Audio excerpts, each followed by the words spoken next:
بسم اللہ الرحمن الرحیم۔ ایک شخص حارث بن حشام نامی نے آن حضرت صلی اللہ علیہ وسلم سے سوال کیا تھا کہ حضور آپ پر وحی کیسے نازل ہوتی ہے؟ آپ صلی اللہ علیہ وسلم نے فرمایا کہ وحی نازل ہوتے وقت کبھی مجھ کو گھنٹی کی سی آواز محسوس ہوتی ہے اور وحی کی یہ کیفیت مجھ پر بہت شاق گزرتی ہے۔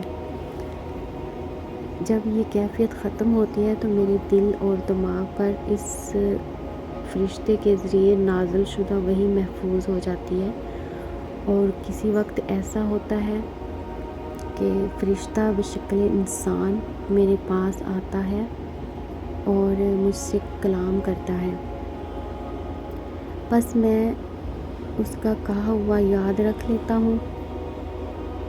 حضرت عائشہ رضی اللہ تعالیٰ عنہ کا بیان ہے کہ میں نے سخت کڑاکے کی سردی میں آن حضرت صلی اللہ علیہ وآلہ وسلم کو دیکھا ہے کہ آپ صلی اللہ علیہ وآلہ وسلم پر وحی نازل ہوئی، اور جب اس کا سلسلہ موقوف ہوا تو آپ صلی اللہ علیہ وآلہ وسلم کی پیشانی پسینے سے شرابور تھی۔